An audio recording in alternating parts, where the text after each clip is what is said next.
Au Burkina Faso, le bilan de l'attaque djihadiste contre une base militaire survenue lundi dans le nord du pays s'est alourdi. De nouveaux chiffres fournis par l'état-major de l'armée font état de 24 morts et 7 blessés. À Kinshasa, un groupe de Congolais indignés par la situation sécuritaire dans l'est de la RDC a manifesté. Consternés par les massacres à répétition, ils ont déposé un mémorandum au cabinet du chef de l'État. Et puis au Cameroun, le leader des séparatistes anglophones Julius Ayuk Tabé et 9 de ses partisans ont été condamnés ce mardi à la prison à vie par un tribunal militaire de Yaoundé pour terrorisme et sécession notamment. Voilà pour les titres. Bonsoir à tous. Au Burkina Faso, le bilan de l'attaque djihadiste contre une base militaire survenue lundi dans le nord du pays s'est alourdi. De nouveaux chiffres fournis ce mardi par l'état-major de l'armée burkinabé font état de 24 morts et 7 blessés. On parle également de 5 disparus. Les détails. Le précédent bilan de l'armée lundi était d'une dizaine de militaires tués et plusieurs blessés.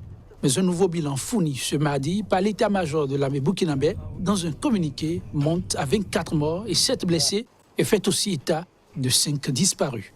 Cette attaque qui a frappé le détachement militaire de Koutougou dans la province de Soum est la plus meurtrière jamais subie par l'armée burkinabé dans sa confrontation avec les groupes islamistes depuis 2015.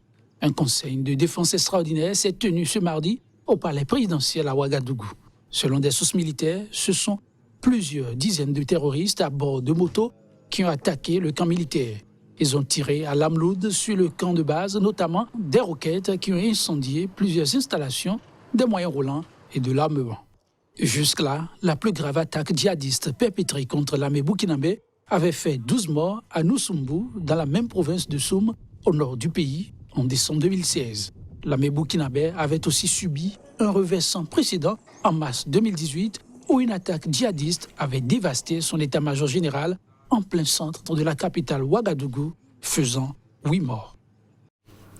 À Kinshasa, un groupe de Congolais indignés par la situation sécuritaire dans l'est de la République démocratique du Congo a manifesté hier lundi. Ces hommes et femmes consternés par les massacres à répétition dans leur pays sont allés déposer un mémorandum au cabinet du chef de l'État.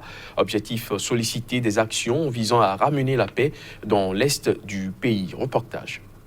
Des dizaines de personnes ont protesté lundi à Kinshasa contre les massacres à répétition dans l'est de la République démocratique du Congo. Ces indignés se sont rassemblés tôt le matin à la place des Évolués, située au centre-ville de Kinshasa.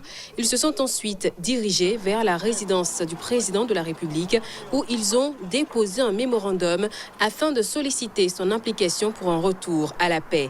Les manifestants s'insurgent contre plusieurs massacres perpétrés dans les provinces du Nord Kivu, du Sud Kivu et de l'Ituri par des rebelles étrangers et autres groupes armés. Ils accusent l'abandon de l'État congolais et l'implication des nations occidentales dans ces massacres à cause des minerais. Nous sommes fatigués. Nous sommes fatigués de la guerre. Nous sommes fatigués des massacres. Nous sommes fatigués. Jusqu'à quand on va continuer à compter des cadavres déjà tués, décapités, Ebola chez nous. Aujourd'hui, si Ebola a eu à envahir notre province, c'est parce que l'insécurité continue à nous déranger chez nous. Nous sommes fatigués, on tue tout le jour. Jusqu'à quand on va continuer à compter des cadavres déjà torturés, tués.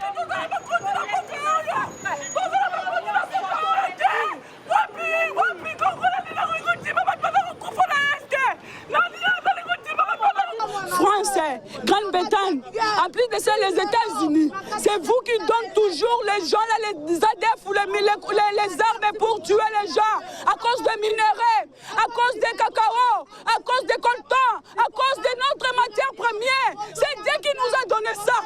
Si vous voulez tuer les Congolais, vous allez les tuer jusqu'au bout, mais on ne peut pas lâcher.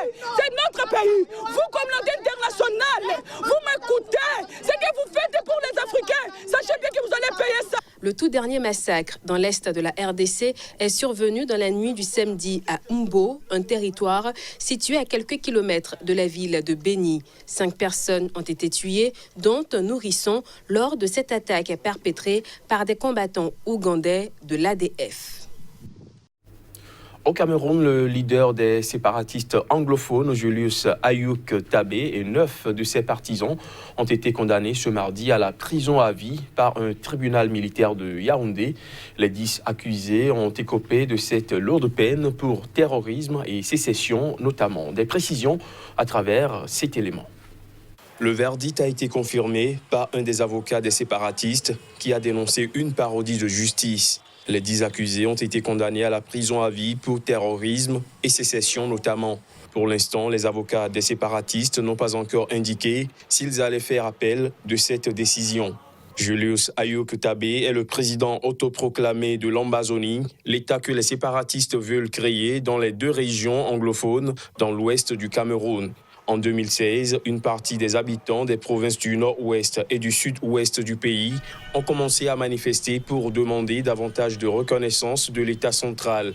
Mais face au refus des autorités et la répression, une partie des séparatistes a pris les armes en 2017 et le conflit entre séparatistes et forces de sécurité a fait depuis près de 2000 morts selon le Centre d'analyse géopolitique international Crisis Group. Julius Ayouk Tabé, charismatique ingénieur informaticien de 54 ans, est respecté dans les sphères anglophones du Cameroun. Il avait été interpellé avec 46 autres indépendantistes à Abuja, au Nigeria, début janvier 2018, par les services de renseignement nigérians. Il avait ensuite été transféré à Yaoundé, une extradition qui a été jugée illégale par la justice nigériane en mars 2019. Le chef de l'État gabonais Ali Bongo Ondimba, victime d'un AVC il y a 10 mois, est fermement aux commandes et retrouve son aisance oratoire. C'est ce qu'a déclaré lundi la présidence du Gabon lors d'une conférence de presse à Libreville. Alors qu'une partie de l'opposition gabonaise affirme que le président Ali Bongo Ondimba, âgé de 60 ans, n'est plus en capacité de diriger le pays depuis qu'il a été victime d'un accident vasculaire cérébral fin octobre. La présidence, par la voix de son porte-parole, affirme le contraire. Le président est à la manœuvre, il est aux commandes. Ceux qui s'échinent ou s'époumonent sur cette question ont eu toutes les réponses, a déclaré le porte-parole de la présidence, Ike Ngouoni, répondant à une question de la presse. L'entretien avec le porte-parole s'est tenu au lendemain des cérémonies de la fête de l'indépendance qu'Ali Bongo a dirigée à Libreville vendredi et samedi. Cette apparition publique du président a été scrutée par la presse, qui n'a eu qu'à de rares fois l'occasion de voir Ali Bongo, qui marche avec une canne depuis son retour. Le président ne travaille pas uniquement pour prouver qu'il est aux commandes, chacun peut le constater, chacun peut le voir. Il est aujourd'hui à la tâche tous les jours, a ajouté ce lundi le porte-parole de la présidence. Depuis son retour, le président a dirigé à Libreville plusieurs conseils des ministres, reçu de nombreux responsables, diplomates ou chefs d'État étrangers. Mais hormis quelques mots prononcés à l'aéroport lors de son retour, le président gabonais ne s'est pas entretenu avec la presse, ni exprimé en direct. Quand le président le jugera utile et opportun, il trouvera le meilleur moyen de s'adresser à la presse, a répondu Ike Ngouoni à une question des journalistes. Au Bénin, le bureau politique du parti d'opposition FCBE est très remonté contre le mode de désignation par l'Assemblée nationale des membres du COSLEPI, l'organe chargé de l'actualisation du fichier électoral. Il a fait savoir à la faveur d'un point de presse la substance de la déclaration avec Noureni Achadé, le porte-parole de la formation politique. Le conseil d'orientation et de supervision est composé de 11 membres désignés comme suit. 5 députés par la majorité parlementaire. 4 députés par l'opposition parlementaire. Du directeur général de l'Institut national de la statistique et de l'analyse économique INSAE, du directeur du service national de l'État civil. Au vu de la loi, il est impossible de mener quelque action que ce soit sur le fichier électorale, puisque cette assemblée monocolore à la dévotion du président Patrice Talon ne saurait constituer en même temps une mouvance et une opposition pour former, conformément à la loi, le COSLEPI et garantir la transparence, la crédibilité et la fiabilité de cet instrument démocratique. Tout le peuple béninois et la communauté internationale sont au courant de ce que les partis qui constituent l'opposition à la gouvernance actuelle de notre pays ont été purement et simplement empêchés de prendre part aux élections législatives. Ils en ont été exclus. En conséquence, l'opposition n'est pas représentée dans ce simulacre de législature.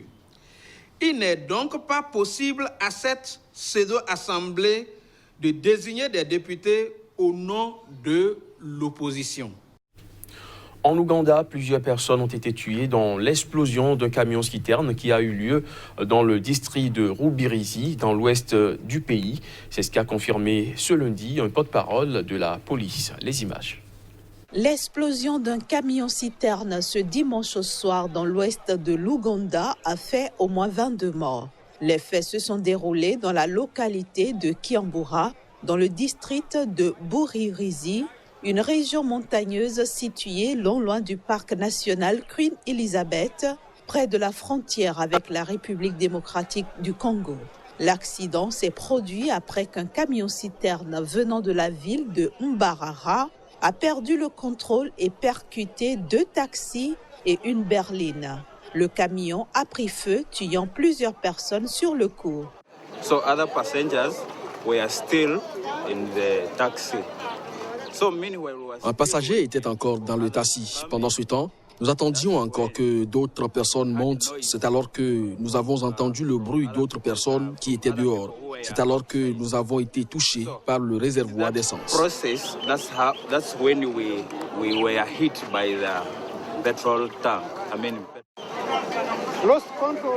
Il a perdu le contrôle du côté de Boucheni alors qu'il se dirigeait vers Kassisi.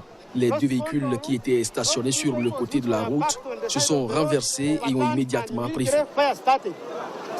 Sur place, les équipes de secours conjointes avaient retrouvé 17 corps brûlés non identifiables et les corps de 5 autres personnes identifiées sur les lieux de l'accident survenu dans le centre commercial de Kiambura, le long de la route Mbarara-Kassese.